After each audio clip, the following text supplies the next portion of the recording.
But back to business, order of the day. We have this fascinating subject, very much steeped in the period of the house, the Georgian period, and we're joined by Ros Freeborn, who is multi-talented, as you can actually see on display here. So a publicist, very accomplished artist, and you can see some of her artwork on display here, actually for purchase, as is her book, which is the subject of our talk today, the Prince George and Master Frederick, this extraordinary life of this chap, really, as you say, hidden in plain sight, this playmate, illegitimate half-brother, Frederick Blomberg, to the Prince George, later King George IV. And I think it's through studying your own genealogy, inspired by your family research and royal connections, that you've come to this book, which is really exciting. But it speaks a lot about the genuine friendship and fraternal feeling between them, as I can gather. And of course, you'll know by now to indulge me, as I will turn to Johnson for a definition. And I thought fraternal made most sense here. And he describes this, fraternus is the origin in Latin, of course. He describes it very simply, brotherly, pertaining to brothers. And I thought quite interestingly for the subject of this, the final definition he offers is becoming brothers. So that's the sense of something that's not necessarily only defined by birthright or by familial association, but something that you can choose, such as the brotherly or fraternal associations and societies that blossomed and thrived in the 18th century. But here we see it on a very domestic capacity. So would you please join me in welcoming Rosalind to the talk? Thank you, Celine, very much. It's absolutely thrilling to be in this environment. As you say, it could not be a more perfect Georgian environment that speaks to the period that I've been steeped in. I've been living in the late 1700s, early 1800s for some time now, so I feel very at home in all of this. But yes, my book, Prince George and Master Frederick, is about two brothers, one of whom you might be familiar. He's on the front cover. This is Prince George, who grew up to be the future Prince Regent and George IV. And the other one is Frederick Blomberg, who's someone you will not have heard of. You might have encountered him in the odd history book or biography of the royal kings, but really nobody knew anything about him. And this story is rooted way, way back in my own childhood, when my grandmother said, well, you know, we do have a connection with King George III. And it was a son that he had, born wrong side of the blanket, who lived in my house. And he grew up to be a friend of the king. So this stuck with me for years and years and years. And about 5 years ago, I started researching this because I thought, this is, you know, was it true? What could it be about it? And as I peeled away all the elements, I found his name, I found the places he lived, and now with the joys of AI, you can tumble into all sorts of worlds, be it newspapers and magazines of the day, and just genealogy. And I found this was a real person, and blowing it out, he was that close to the royal family, he was a son of the king. And one of the stories that I came across that really got me going, which I start the book with, is a ghost story. I'm just going to read the ghost story. It's quite short, but it sort of got my imagination going.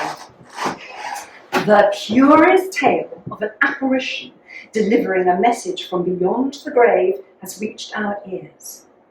According to our source, 2 English officers based in the Caribbean in 1764 had retired to their shared barracks when a shadowy figure entered the room.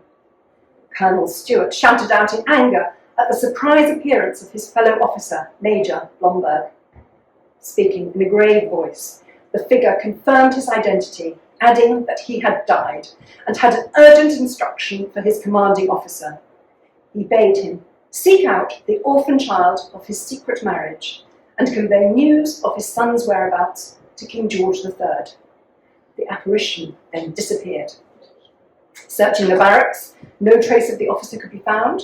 The following day, after much ribbing from colleagues about the amount of port enjoyed at dinner, a message arrived from an adjoining island confirming that Major Blomberg had died during a battle with the French just at the time of his appearance in the officer's room.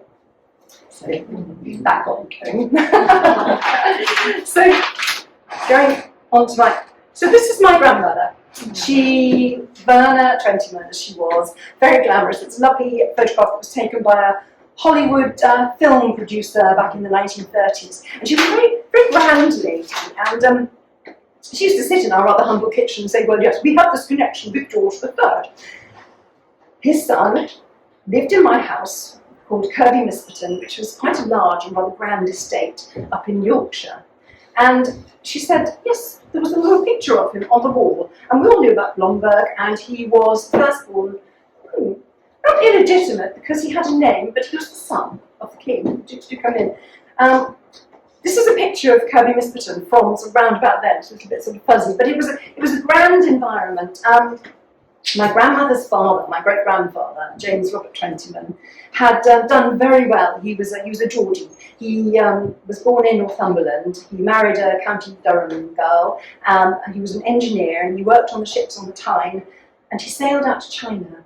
And in Shanghai, he established the docks, and he built boats and ships, and he traded, and he became fabulously rich.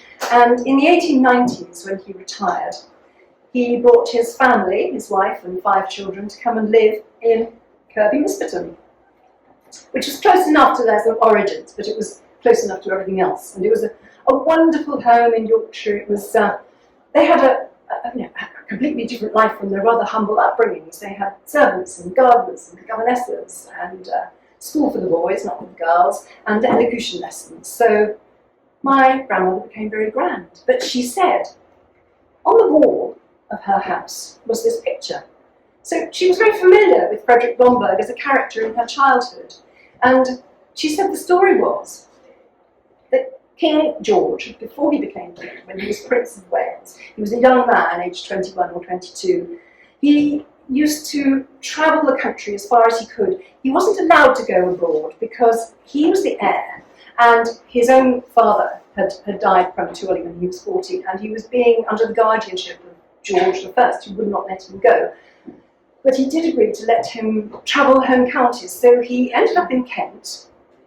Because he was interested in agriculture, he came upon a farm, beautiful farmer's daughter, a romance, a baby. What do you do? Well, at the time he had an equerry called Major Blomberg. And the Blombergs had come over with the first Hanoverians, the first King George, so they were sort of kind of muckers for the royal family, equerries and general sort of best friends. So William Blomberg said, don't worry, sir, if there's a baby involved, I'll marry her. So he married Melissa Mann, who was the farmer's daughter, so that Frederick, when he was born, he'd have a name. It wouldn't be a problem. So this is young George. He's about 21, 22 years old. It's a lovely portrait done by a French artist called Lyotard in pastels. And he'd been quite happy being Prince of Wales, even though he couldn't really get around very much. And then all of a sudden, his grandfather died. Apparently he tumbled out of the water closet one day having a heart attack, and he died. And so all of a sudden he became the heir apparent. His own father, who'd be called Prince Frederick, Prince of Wales, had died in his 40s when Frederick was about 12. He'd been a keen sportsman. He'd been playing cricket. He was hit on the chest by a cricket ball, but he killed him. So this little boy, now a young man, was king. And of course, any king in command of a realm must be in want of a wife. So the courtiers were sent out all over Germany to find a suitable girl for him to marry, and they came upon Charlotte of Mecklenburg, 17-year-old teenager, deemed suitable, didn't speak a word of English, but she was shipped over. This was in sort of summer of 1761. She met Prince George, now the king, married the next day, and a couple of weeks later they were both crowned king and queen, so that was quite a big promotion for a kid. But the marriage was successful.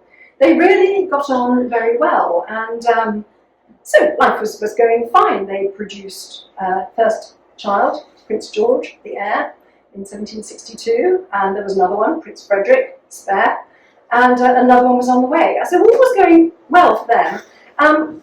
For Frederick, well, this was when he had been living in kind of rural obscurity. In fact, we don't really know where exactly he was, but at about the age of 3, nearly 4, this was when a strange apparition and the ghost story happened. His mother had died, His father, the soldier out in the Caribbean, had died. Now, the reason he was out in the Caribbean, and you probably know this, was that we were at war with the French and the Spanish over the possession of the American colonies. And it was just before, obviously, the rumblings of America. They were wanting a bit of independence, and obviously that came a few years later. But we were trying to hold on to the Caribbean islands. And so he'd been killed.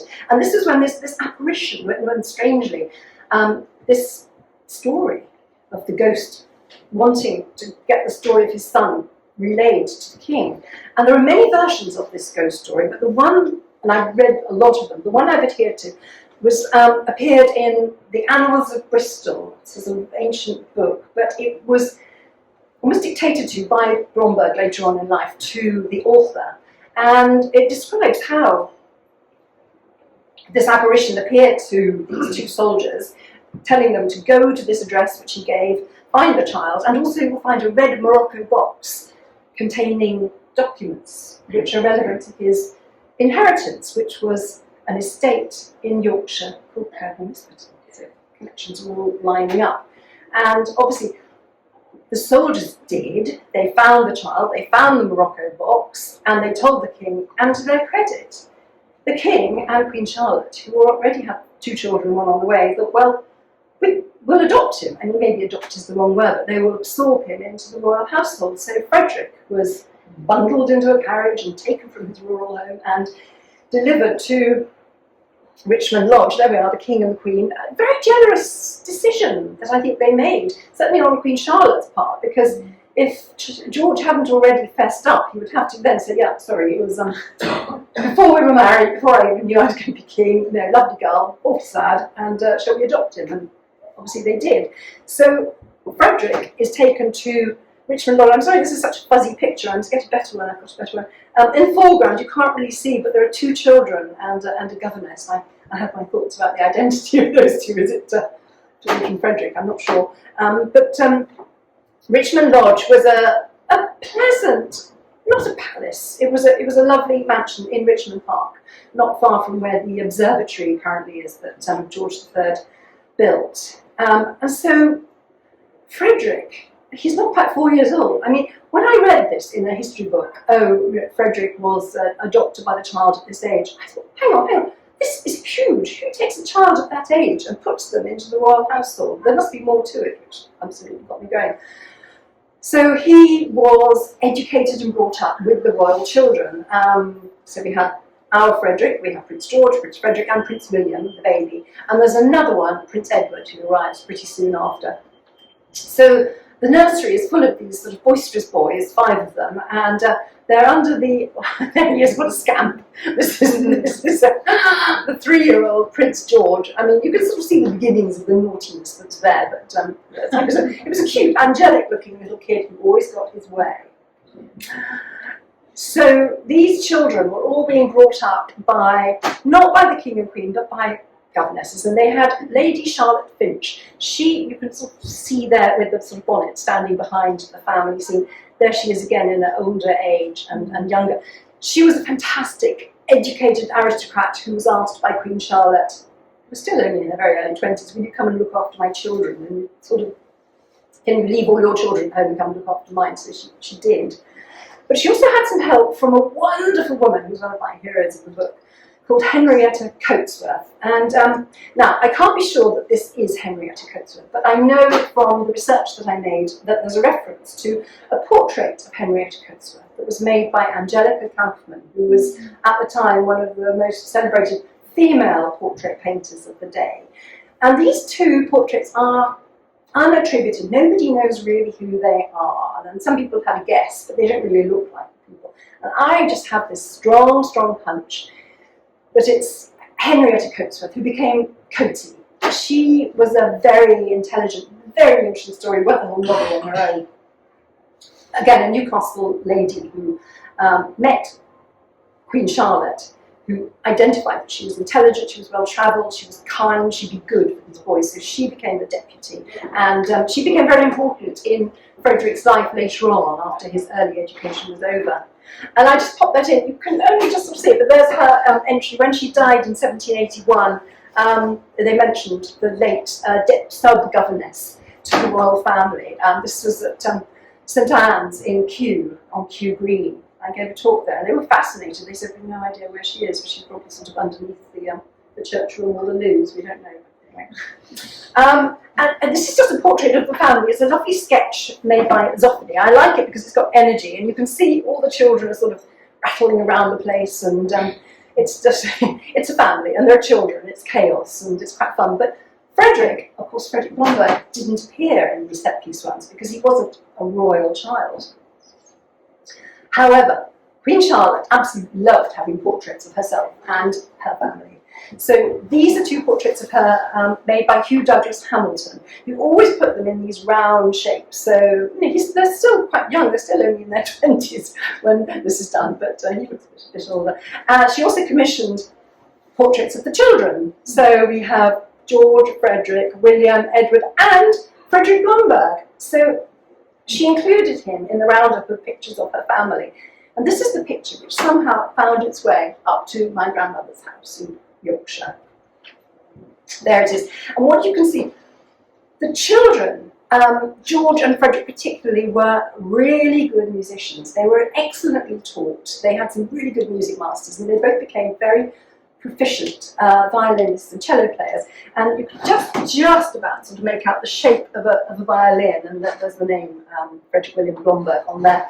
But the artist, Hugh Douglas Hamilton, he realised when he was talking to this child, it was music that sort of was his thing. So hence the violin, because none of the others have any kind of prop like that, which is quite interesting.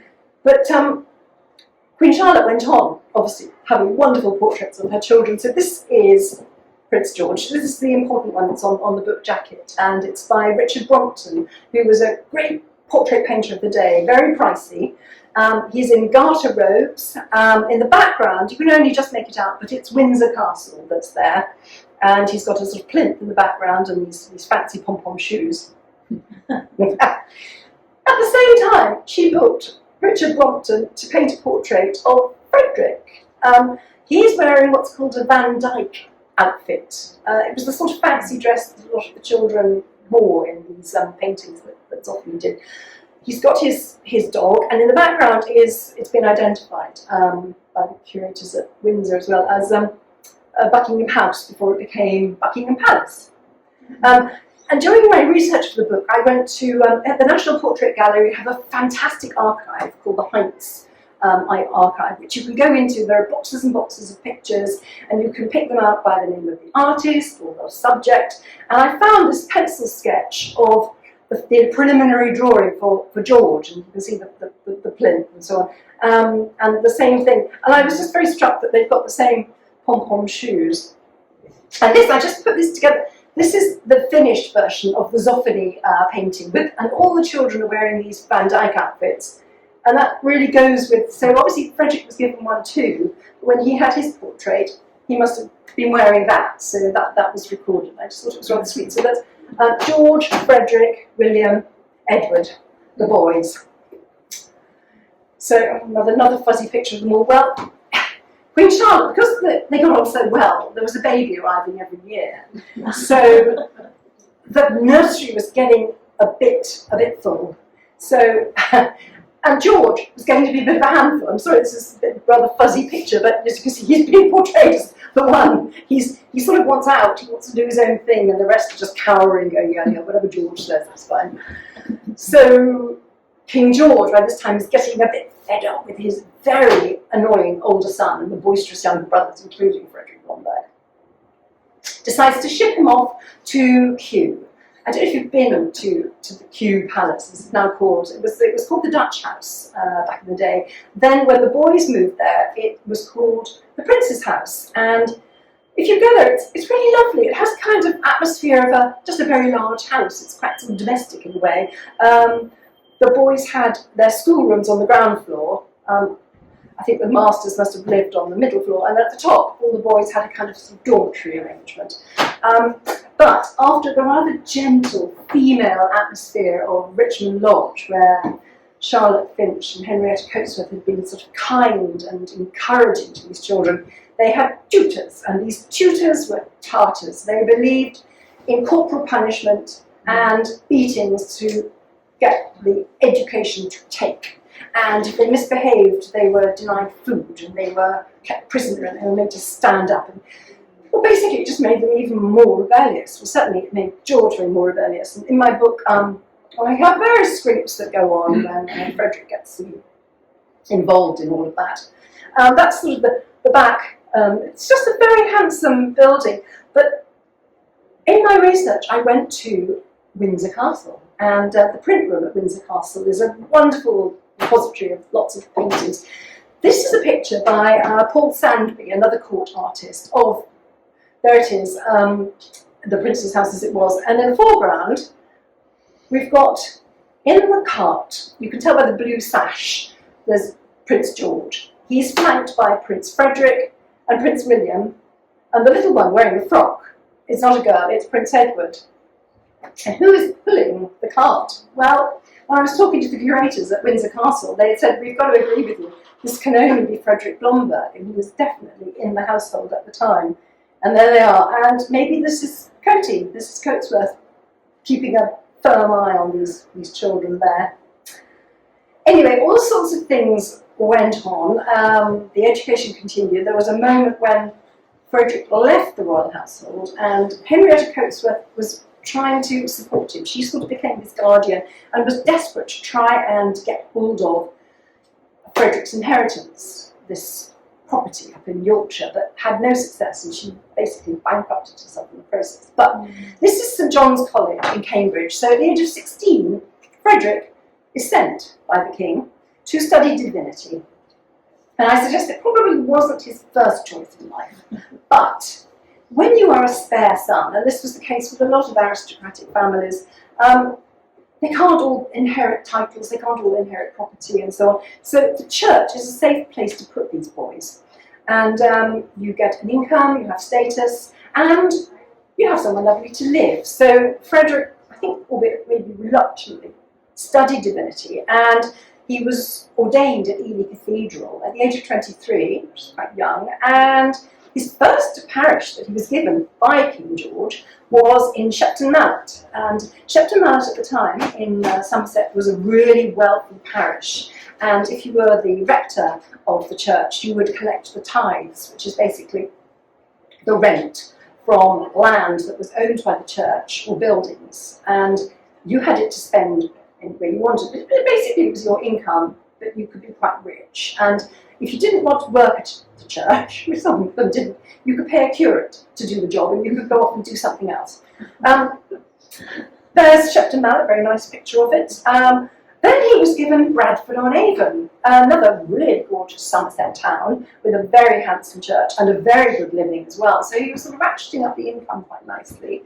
That's still there, that funny little post, whatever it is, on the bridge. It's a lovely town.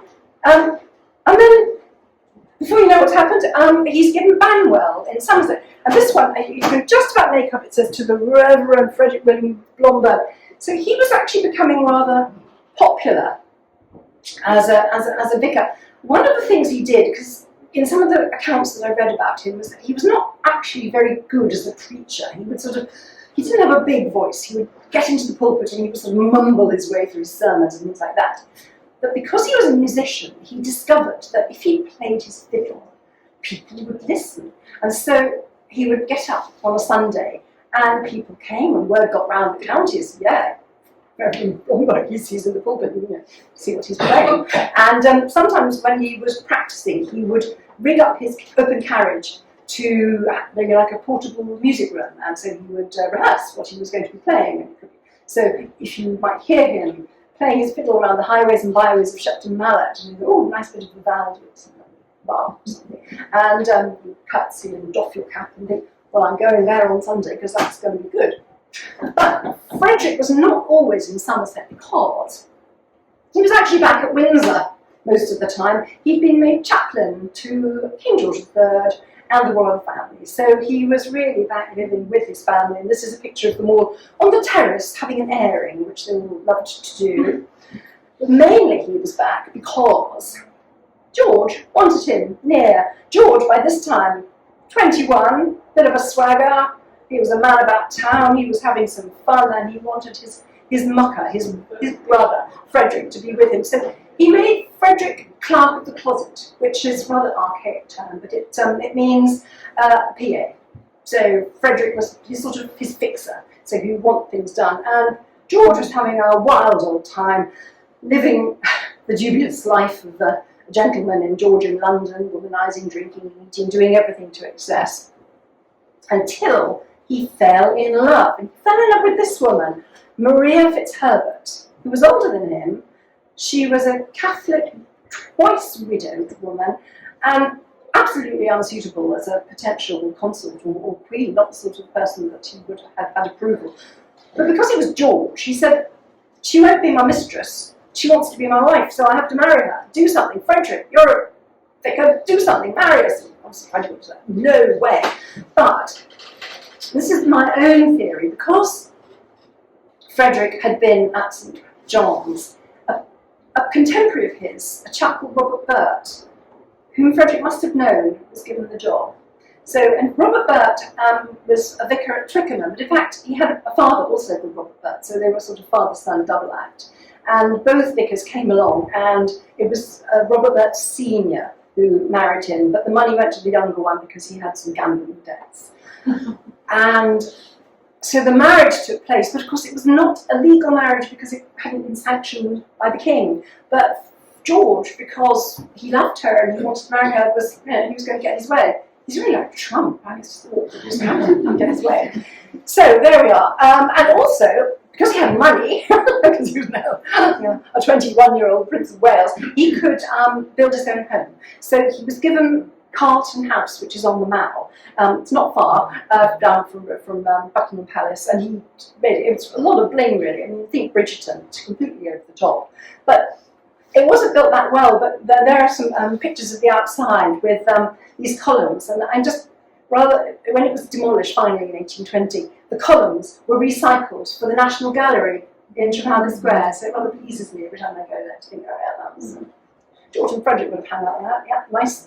But this is the result. This is a lovely cartoon by Cruikshank of, yes, it's just too much, it's just everything, it's just got to. But he's got money and he wants a little place in the country to go and retreat to. So in Brighton, we get the blingiest of pavilions for him to go and stay in. And here we are, seen in Brighton. Yes, the mistresses, the women.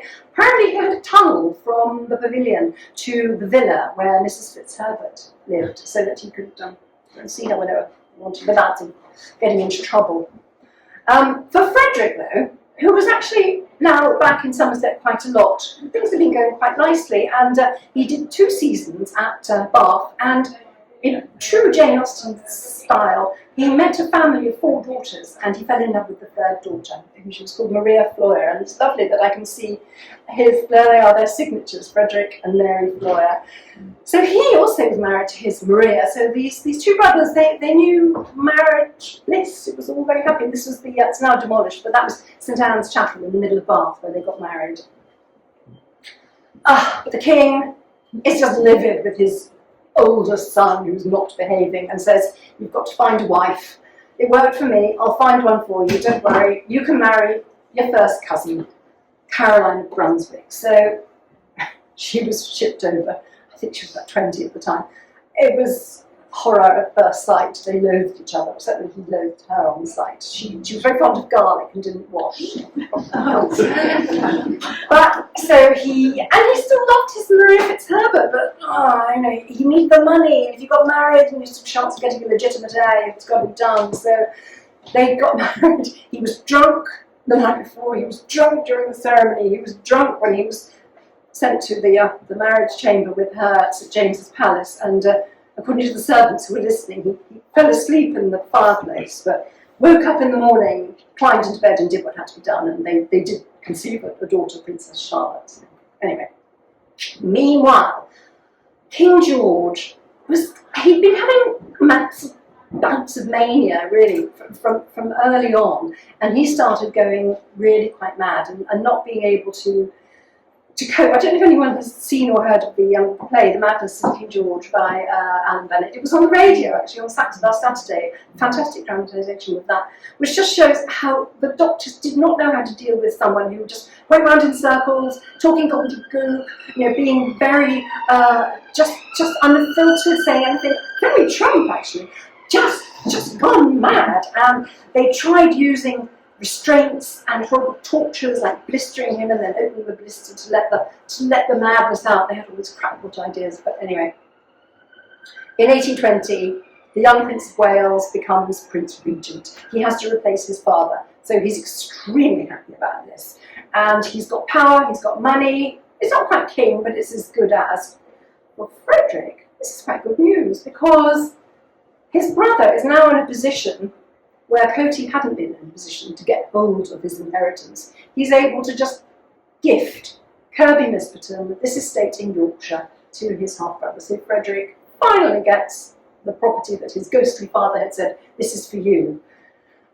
And to say thank you, he built an obelisk and in the grounds of Kirby Misperton once he moved up there. And you just about to put a little mark in there where this bronze plaque, all in Latin, basically says thank you. Thank you to the King and to Prince of Wales for restoring this land and long estranged back to me, so says William Blomberg. Kirby Misperton is now Flamingo Land. It's a tourist attraction in North Yorkshire with sort of fun fairs and zoos and things like that. It's a little bit sorry for itself. I do remember my grandmother in the 1970s sitting at her kitchen going, they turned my home into a zoo. It's just well, things move on, and there we are. It gives pleasure to lots of people. But Frederick Blomberg, when he gets to live up in Yorkshire, he gets a title as well. He becomes Baron Blomberg of Kirby Misperton, and because he's a bit of a local celebrity, he gets to endorse things. So he endorses James's powders, which is supposed to relieve gout, which he and George both suffered from. I don't know if it was the port, but anyway, it's yes, there he is. Meanwhile, poor old King George III is just mad, and he's stuck in the tower at Windsor. He roams around. He imagines he can speak to his two dead children, Prince Octavius and Princess Amelia, who had died. He's blind. He plays the harpsichord. He opens the window to feel the breeze. He's just lost. Queen Charlotte decides to move to Kew and to live there, and she lives on the first floor, surrounded by all the pictures of her family, including all the portraits that we've been discussing. And she died in this very chair, in its black wrappings in this room, and on the walls were all the portraits. So after she died, George took it upon himself to distribute tokens and pictures to everybody, and so he would have given to Frederick the big Brompton portrait of him with the dog, and also the little drawing of him as a 7-year-old child. So this is the portrait, and what you can't see, because it's very dark, in this area here is this inscription, and again it's in that same Latin that the plaque on the obelisk is, but it announces, I am Frederick Blomberg, I was looked after by George III and the Queen of Britain. Basically it's another thank you to say I was brought up by them. So anyway, that would have gone back to Kirby Misperton to live there.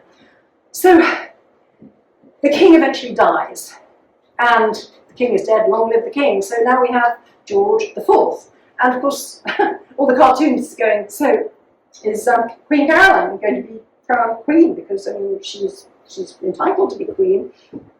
George, absolutely not. And again, what George wants, George gets. So when it came to the coronation, this was on a blazing hot day in June 1820, he looked, having got everyone into Westminster Abbey, he locked all the doors, and the Queen and her supporters were outside, rapping on the door to try and get in, and he wouldn't let them in. And so he was crowned king, and she remained on the outside. She went back to her place of exile in Italy, and she died a year later. There had been an intervening tragedy, because she had produced this daughter, Princess Charlotte, and Princess Charlotte, when she was 20, had married, and she died in childbirth. So there was no heir. This was a real problem in the royal family, because that's what you're there for, is to produce children. Anyway, if you've got a brother who's king, for you, this is quite good news for Frederick, he is then given the most valuable parish in London, which was St Giles in Cripplegate, which, because of the tides, being the city, there was a lot of rent that came his way, so he was really fabulously wealthy. And the only reference to him, because this poor church was beaten up by a fire in about 1890, and then by the Blitz in 1940, so it's rebuilt. But you can just see Blomberg, there he is, he's listed as one of the vicars who's there. So one of the reasons that he's brought back to London is because George wants to keep him near. He loves his brother. But George, by this time, he's got 10 years to be king, and he's in such dreadful health after all those years of excess. He's very bloated, he can hardly move, his eyes have cataracts, he's lost all his teeth, he's in a rubbish state, and he's living in Windsor, but at least Frederick can come and see him. So eventually, in 1830, George dies. Frederick outlives him by 17 years, and there's a very nice sort of obit there, because he was actually very much appreciated. Everyone in St Giles really, really loved him. This is what Frederick looked like in middle age. Now, when the book was published last year, the people of Yorkshire got very excited, which was lovely, and the people of Kirby Whisperton particularly excited and said, come and give a talk. So I did, and I gave my talk, and then someone disappeared into the vestry and came out with this picture, and they said, this has been hanging on the wall like forever, and it was covered in cobwebs and dust. And we turned it round, and on the back it had a biography of Frederick Blomberg and his signature. Thank God the biography was right. I thought, I've got all my details. But I thought, it must be a caricature. It's a funny picture. There he is in his mortarboard. He's an academic. I mean, he had been a Doctor of Divinity, so I don't know if it's a sort of a joke or something, and his funny little tummy and, the mortarboard and the gown and everything. I was a little bit disappointed because the pictures, the paintings, he looks so gorgeous. But anyway, things, so we all move on, and this is what he looks like. This was later on. So it was great, good fun to see him. But just going back to my research, when I went to Windsor Castle, to the print room, which in fact, it had been remodelled by Prince Albert in Victoria's day, those were the apartments where King George had been kept in his mad state. It was quite sort of interesting being there. But the curators they're very sweet and very enthusiastic, and they said, so, okay, yeah, these are the pictures that were done, and these are the original frames that Queen Charlotte had all the pictures of her children in. So we have George and Frederick and William and Edward. And then they brought out the picture of Frederick Blomberg. I was amazed. They said, yes, it disappeared in about 1928, when my great-grandfather died and all the contents of the house at Kirby Whisperton were sold, and nobody knew where it had gone. And then it popped up on the market about 5 years ago, and it had been misattributed. No one quite knew who it was, except it did say it was Blomberg. They thought it was a different artist. But the curators at Windsor, they recognised it, and so basically King Charles bought it for the World Connection. Mm-hmm. So it is now at Windsor, and that little portrait is tucked up in the box with all his siblings, and it just gives me great pleasure to think that Frederick is basically home with his family. So when it came to publishing the book, which was very exciting, this was last January, I'd been to see the vicar of St Giles, who'd said, well, you have to do the book launch here. That's okay. This was long before I'd actually written the thing, but I was still just saying, did he exist? So that was wonderful. So we had a great event, filled the church, did a wonderful talk like this, and signed lots of books. And here we are now. And so that is my whistle-stop story of Frederick and George. Thank you very much.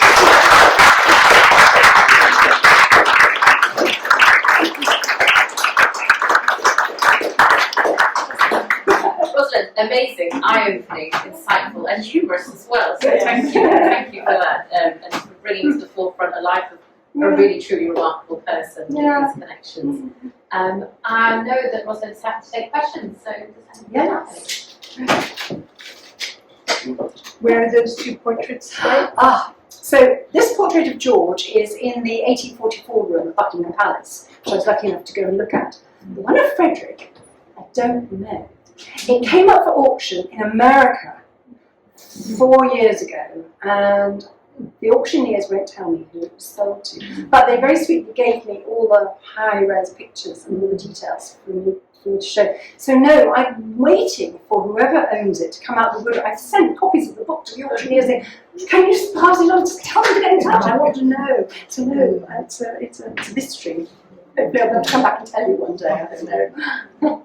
So how did you get to find it then?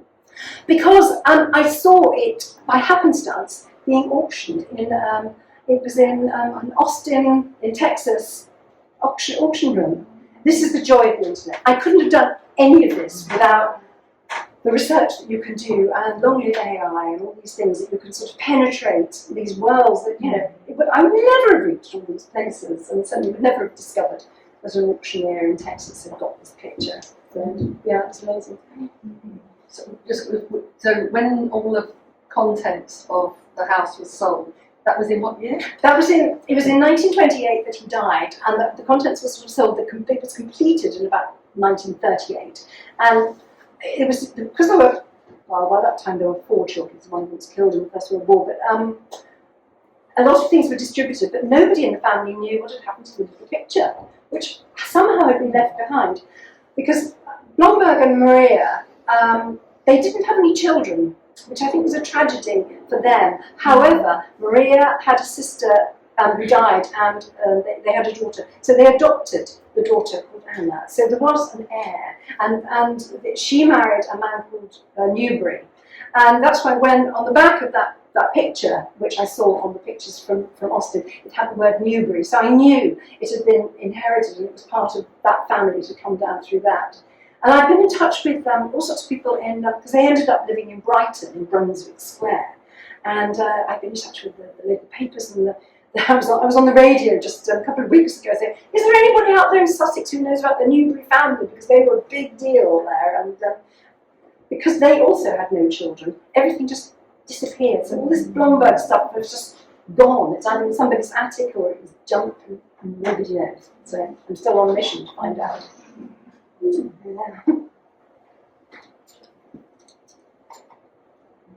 Well, extraordinary. I know that you too can purchase your own copy, so you can find out so much more from Rosalind this afternoon. Yes. Check out the beautiful art. Oh yes, these are my paper lampshades, and this actually is one which I bought, which is of Richmond and Kew, relevant obviously, first the Prince's house and Kew Gardens as well, which is amazing. But I've got some London, and they're just decorative, but you put them together. They sort of work like this. There's a grip at the end of the screen, and then you push them. I thought I'd bring them along just in case anyone touched them. But the book is £15 if anyone would like one signed. Here they are. Thank you for joining. Thank you. Lovely.